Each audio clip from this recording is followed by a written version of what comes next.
The makers of Camel cigarettes present Dick Powell as Richard Diamond, private detective.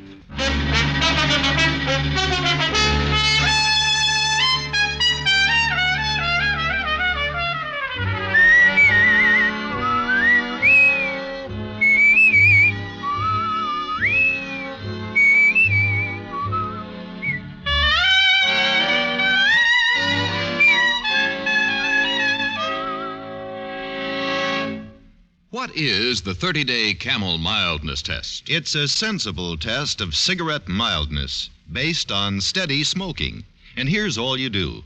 Smoke only Camels for 30 days. Smoke them as your steady smoke. And see how rich, how flavorful Camels are, pack after pack. Yes, smoke Camels as your steady smoke for 30 days.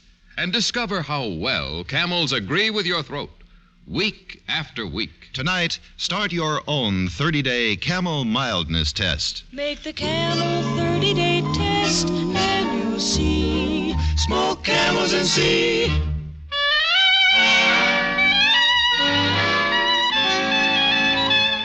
Now we bring you another transcribed adventure with Richard Diamond, private detective, starring Dick Powell.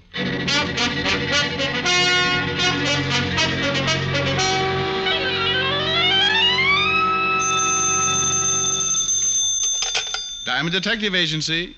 A pleasant smile, a cheerful rhyme, and we'll keep you from doing time. Oh. Hi, Helen. Hi. Rick, where do you get that cheerful rhyme bit? You didn't think so? I didn't think so. Killjoy. Why can't you answer the phone like other people do? Just say hello. You know, I never thought of that. You should try it sometime. Your prospective clients might think they were dealing with a sane, normal person. You think it's fair to mislead them? Oh, Rick. Are you busy? Silly girl. Busy detectives make money. I just sit at my desk and make conversation with a beautiful redhead. Well, why don't you leave your desk and come make conversation with said redhead in person? That's not a bad idea. I'm all alone. The idea's getting better. It's not even noon yet. We can go for a long walk. Oh. Well, you don't sound very enthusiastic. What's wrong with taking a walk? Honey, in my business, I do more leg work than a pair of nylons. Walking just isn't my idea of a ripping good time. Have you a better suggestion? You can know me for 5 years and ask questions like that? Oh, now, dear, let's just... skip it. I am not alone. Client? Shrimp Martin. Well, I don't think I know him. Well, that's something to be proud of. Call you later, dear. Bye. Bye. Hello, Diamond. Never mind shaking hands, Shrimp. I want to keep my cufflinks. You know me, Rick. Too well. What brings you here, small man? Strictly business. Oh, come off it, Shrimp. You don't have enough to hire a bathtub, let alone a detective. On the level, Rick, I'm here to make you some dough. Just a big-hearted guy, huh? Okay, spell it. You heard of Hank Burton. I read the papers. Then you read how Hank lifted 50 G's worth of rocks a few months back. So? So they're offering an even grand reward for whoever brings Hank in. What are you getting at? Just that even 1,000 is your fee if you'll do the little job. What? Hank Burton, he's the one who sent me. He says he'll let you turn him in and collect the grand. Well, another big-hearted guy. Make yourself clear, Shrimp, and fast. Burton wants to see you. He wants you to do a legit job for him. He'll pay you for it by letting you turn him in. Doesn't make sense. Sure it does. Hank's a sick boy, bad heart condition. If he don't get some hospital care soon, he's a goner. Only as soon as he shows up at the hospital, the cops will nab him. So he might as well give himself up. And he'll let me be the one to collect the reward for it, huh? You got it right. That's his way of paying you for the job he wants done. Just what's the job? Sorry, I said as much as I know. Except the job is strictly on the up and up. The rest you can hear from Hank himself. Where do I find him? I take you to him if you're interested in taking the job. Shrimp, I'm interested in almost anything that involves $1,000. Only if this deal isn't on the level, I'll ram those buck teeth of yours down your throat. I tell the truth, I swear it. Don't bother to cross your heart. I doubt you'd be able to find it. Let's go see Burton.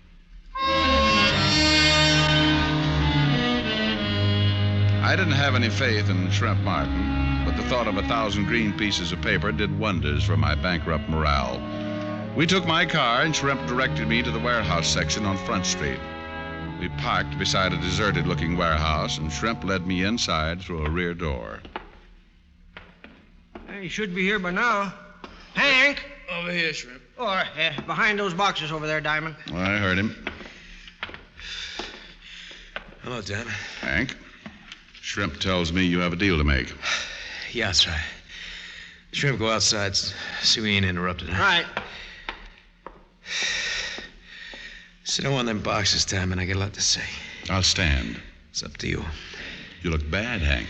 Never mind that. Did Shrimp explain the setup? All except the job you expect in return for handing you over. Okay. I want you to find a girl, Diamond, that's all. That could be enough. Who's the girl? Her name is Lee Thorpe. You find out where she's located now, and I'll let you turn me in. Uh-huh. Why is it so important you know where this Lee Thorpe is, Hank? Because if I have to take the rap on that jewelry heist, she takes it with me. Keep talking. I met her about 4 months ago. Felt pretty hard. She seemed to go for me, too. We made plans, big plans. And my ticket went bad. She suggested we go to Mexico where I could be taken care of, but that took dough. So you pulled the jewelry store robbery? Yeah. It was her idea. She said she knew of a fence where she could change the rocks in the dough and we'd be out of country within a month. But the deal fell through, huh? Yeah. I was spotted during the job. I had to hide out, but I sent her the rocks. She said to give her a week. I think I can guess what happened. Ain't hard. When I contacted her a week later, I found out she moved, disappeared. What a sap I was. What a sap. You were a sap to steal the stones in the first place, Hank. Okay, no speeches. All I want you to do is locate this dame so the bulls can nab her, too. Uh-huh. Well, why not go to the police right away, Hank? Tell them the story and let them pick her up. No, she's smart. As soon as the word gets out, I've been picked up, she'll figure I squeal on her. It'll be harder to find her then. Won't be so easy now. Any idea where she might be? If I knew, I'd find her myself. You're the gumshoe, get to work. $1,000 ain't bad pay, you know. No, it's not bad at all. Only how do I know you'll keep the bargain? Look at me, will you? I'm a dying man unless I get help. Don't worry, I'll let you turn me in. After you find the girl. All right, Burton, I'll take a chance. Where do I get in touch with you? You know, I'll call you at your office around 6.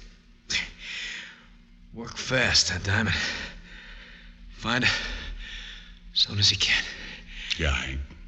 As soon as I can. Hank Burton was in a bad way. And if he wouldn't give himself up until Lee Thorpe was located, then it was true she'd have to be found quickly. Hank didn't have much time left. We left the warehouse together. He and Shrimp Martin disappeared down Front Street, and I drove back uptown. At the 5th Precinct, I found that Lieutenant Walt Levinson was out to lunch. But in the meantime, the sergeant let me look through the files. Well, make yourself right at home, Mr. Diamond. Well, thank you, Lieutenant. I have. It's a wonder you're not sitting behind my desk. I'm sure you'd be more comfortable. Well, now, I might just take you up on that when I get tired. Fine. Maybe you'd even like one of my uniforms to wear. Now, Walt, let's not carry the joke too far. When I was on the force, I tried to get into one of your uniforms. It looked like Bonnie Prince Charlie in a raccoon coat. Just when I need after a nice lunch. You around to give me indigestion. What are you looking for, anyway? I found it. File on a girl named Lee Thorpe. Thorpe. Yeah, I remember her. Used to be married to Davy Thorpe. Used to be? Yeah, it's all there in the folder. She split up with Davy, too, maybe 3 years ago when he was sent up. Davy's still in prison? Out about a year ago. What do you want this Lee gal for? Sorry, Walt. Confidential. Oh, great. I ask a question, you tell me it's confidential, but you think you can walk in here and poke through our files all you please. Cheer up, Fatty. I'll tell you all about it after I find Lee Thorpe. Well, now, that's mighty big of you, Mr. Diamond. Well, think nothing of it, Lieutenant. I don't. Find anything in the folder? Not much. She's been picked up on a few minor offenses, that's all. What about Davy, her ex-husband? Oh, he seems pretty legitimate these days. Running a pool room over on 3rd. Listed in the book as Davy's Billiard Parlor. That's an original name. Well, I guess I'll go see Davy. Maybe he's seen his ex-wife lately. Oh, don't rush off, Bright Eyes. Things are so dull around here when you're not poking your nose into our business. I know, but don't feel bad, Walt. I may be back. Well, goody gumdrop. I'll have our best cell waiting. You're such a wonderful host. See you later, Walt. Davy's pool room turned out to be a dingy joint. There were no customers this early in the afternoon, but Davy must not have liked his tables to go to waste. He was playing at a front table all by himself. I walked over to him. Well, nice shot, Davy. Huh? Oh, you want a game, Mac? I'd rather talk. This is a pool room, not a conversation club. It's about your wife, Davy. I got no wife. You did have. Yeah, I had measles once, too, but that don't mean I'm still scratching. Have you seen Lee recently? All depends on how recent you call recently. Oh, in the last month or so? Seen her when I first got out, close to a year ago. She wants to pick up where we left off. And? I told her where to get off. You beat these dames. I get sent up out of circulation for a while. She wants to be free. Then I'm out. She wants to get all chummy again. Well, maybe you know where she might hang around, Davy. Yeah, maybe. You a cop? Private. Well? Well, what? I'm a businessman, pal. I don't shoot off my mouth by the fun of it. Will $10 take the fun out of it? You don't see me laughing, do you? Put the money on the table. Okay, there you are. Much obliged.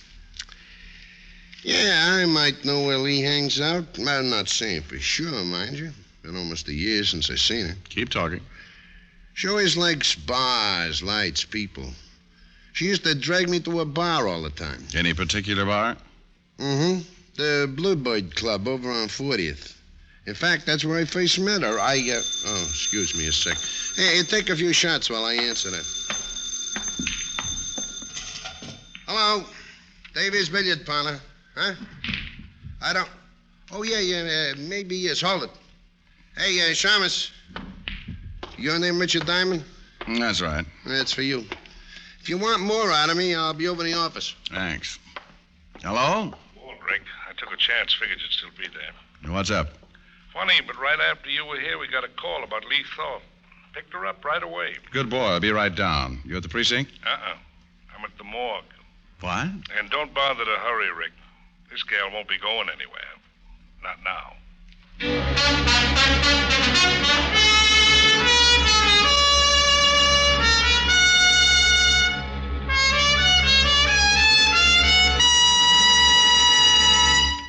Before we continue with Richard Diamond, here are a few words about smoking enjoyment. According to nationwide surveys made by independent fact-finding organizations, more doctors smoke Camels than any other cigarette. That fact was brought to light a few years ago when 113,597 doctors were asked this question. What cigarette do you smoke, doctor? The brand named most was Camel. In repeated surveys, doctors in all branches of medicine have been asked the same question.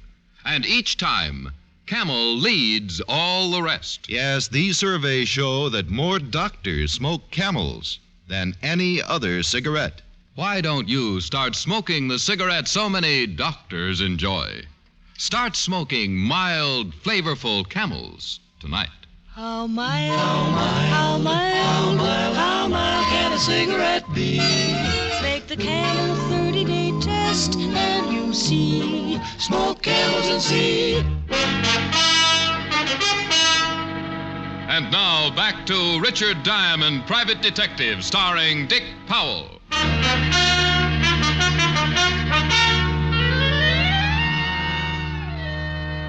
At the city morgue, I looked down on the girl who was once called Lee Thorpe and had now become a number.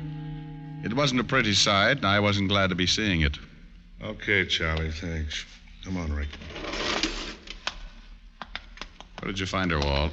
One of the beat men came across her in an alley over by 6th Street. Find the murder weapon? No, the knife wasn't around, only the holes it made. Yeah, we can sit down in here. You have some talking to do, Rick.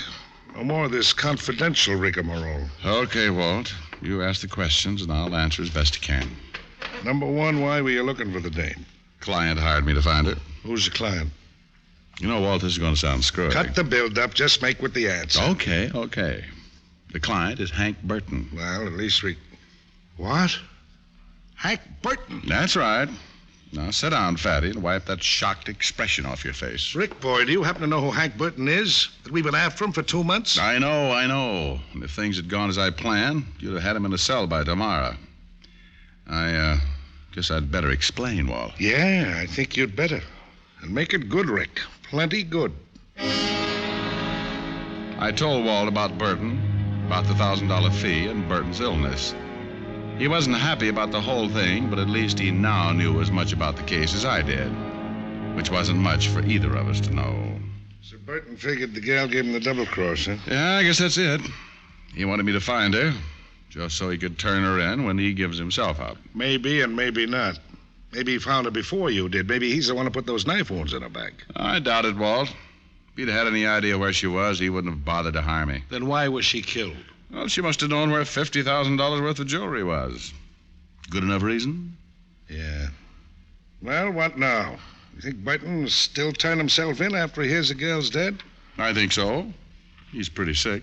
Hasn't got a chance on his own. Uh-huh.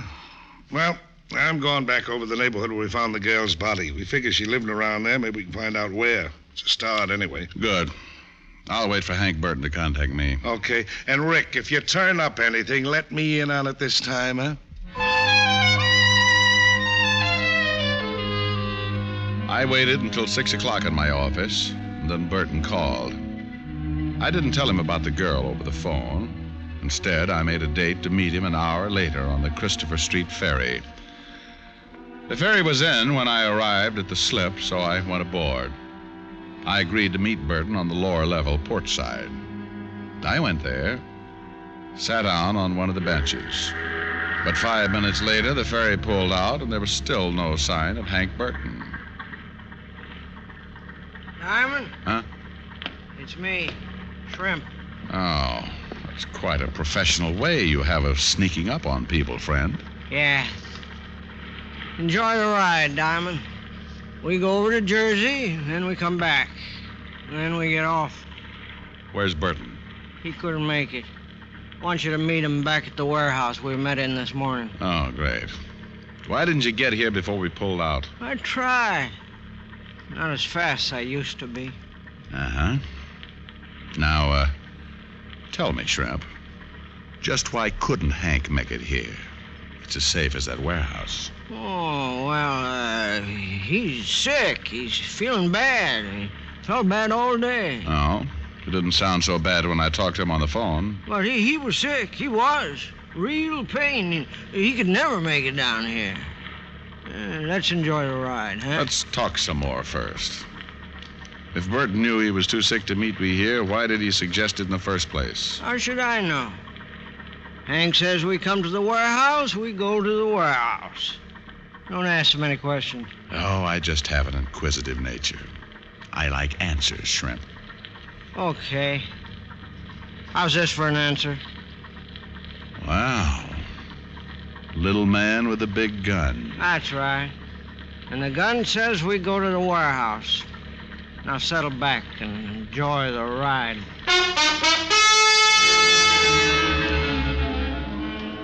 It was the most uncomfortable boat ride I'd taken in years. Shrimp put the gun back in his pocket, but kept it pointed toward me. The ferry finally returned to the New York side, and we got off. Then we drove back to Front Street and parked beside the warehouse. Okay, Diamond, in the back door. Well, stop waving the gun back and forth, Shrimp. You'll wear yourself out. No cracks. Go on, open the door. Where's Burton? Same place, over behind those boxes. Move. I still don't get it, Shrimp. Why wouldn't Hank come to the ferry, and why the artillery to make sure I came here? That's far enough.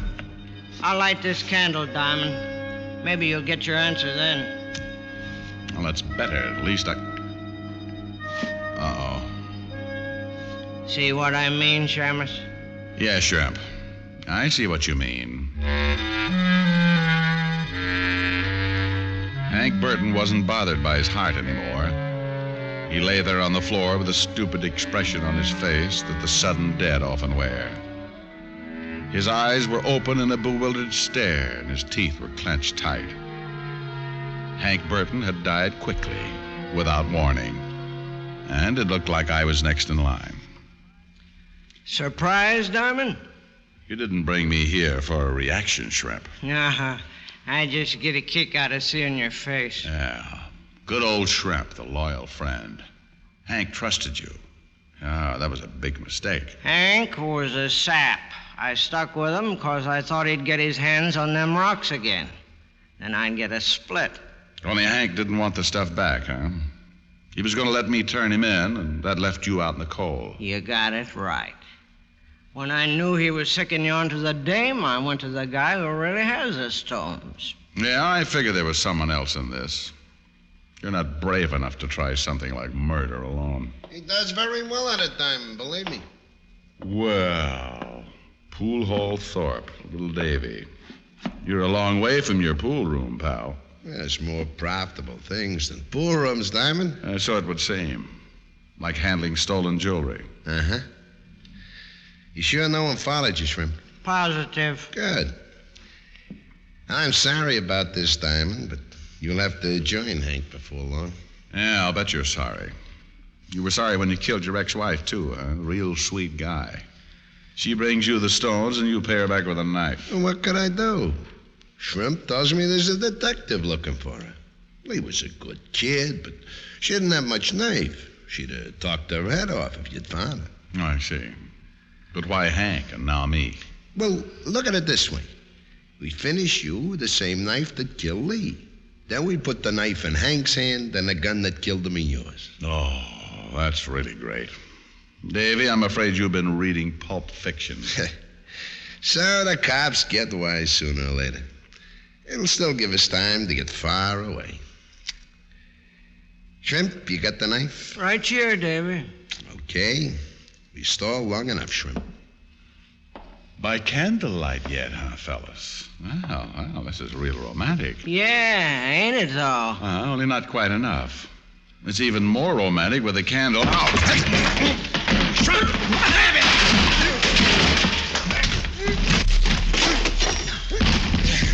Shrimp! Shrimp! He's taking a little nap, Davy, and I've got his gun. What?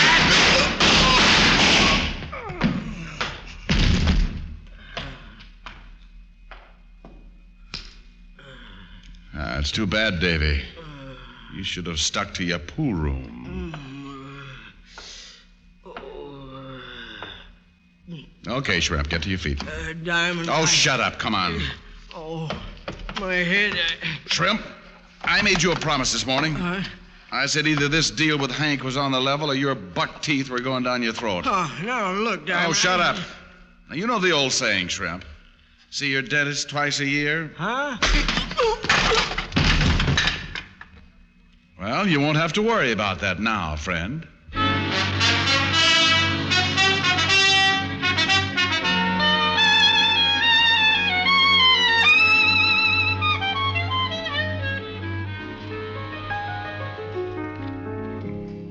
Rick? Yes, Helen, dear? It's nice outside. If you're wearing a fur coat, it is. Oh, it's not really cold. Besides, you have a heavy coat. Helen, are you hinting that I should leave? Uh-huh. With me. I'd still like to go for that walk. Oh, no. Well, why not? The only time I see you is after a case. Then you just drop in, seat yourself at the piano, and take it easy. But, honey, I'm tired. Well, I'm not.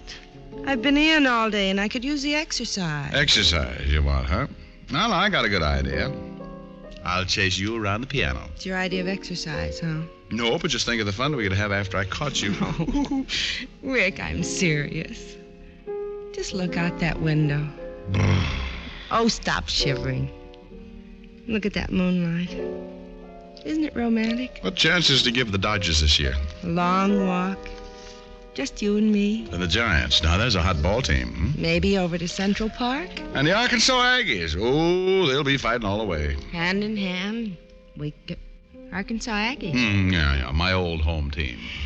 Richard Diamond, you are the most unromantic man in town. Helen, how can you say that? Don't I build a nice fire in the fireplace? I could get a Boy Scout to do that. Here we are, a fire, lights down low, a nice romantic song. And your idea of romance is a walk. Well, after all, Hey, where does that nice romantic song come in? Right about now. Well, couldn't you sing while we walk? Oh, sorry, honey.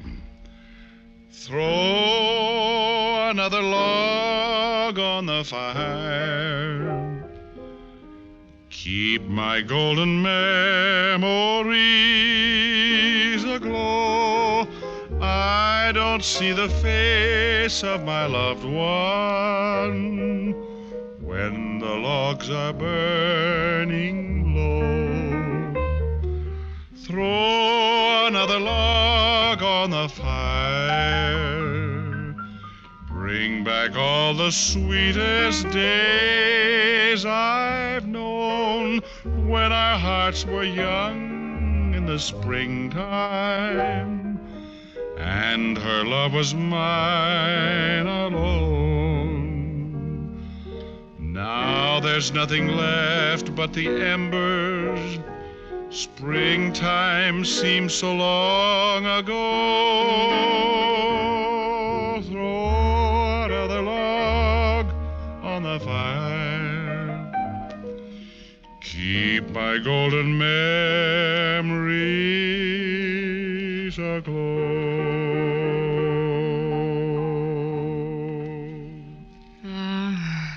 That was very nice. But I still didn't like it. Oh, that's a brilliant statement. I still want to go for a walk. Millions of girls in New York, and I had to pick a nature lover.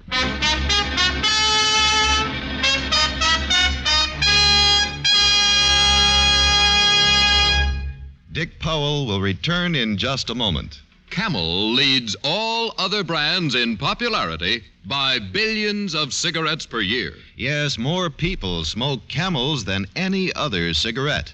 And among them are many people whose throats are important to their careers. For instance, our own Dick Powell. Dick, why do you smoke Camels? Well, I smoke Camels regularly because I like their taste. They're mild and they agree with my throat. That's mighty important when you use your voice as much as I do. Friends, why don't you find out how well Camels will agree with your throat? How mild, how mild can a cigarette be? Take the Camel 30-day test and you'll see. Smoke Camels and see. Here's Dick Powell with a special message. Thank you. Ladies and gentlemen, the makers of Camels have now sent more than 200 million Camel cigarettes to servicemen and veterans. This week, as every week, gift Camels are being sent to hospitalized veterans. They're on their way to Veterans Hospitals, Phoenix, Arizona, and Des Moines, Iowa. U.S. Army Station Hospital, Fort Benning, Georgia. U.S. Naval Hospital Ship Haven. Now, until next week, enjoy Camels. I always do.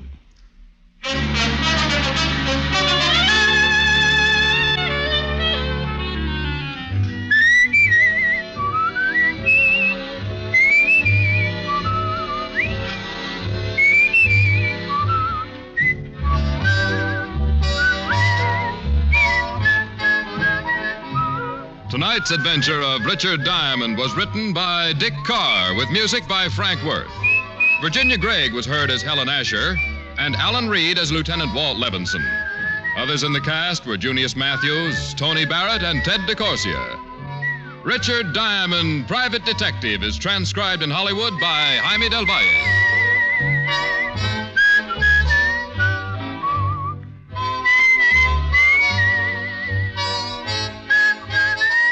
Be sure to listen to another great Camel show, Vaughn Monroe and the Camel Caravan, every Saturday night. Listen next week for another exciting adventure of Richard Diamond, starring Dick Powell. Now stay tuned, for This Is Your FBI, followed immediately by Ozzie and Harriet over most of these stations.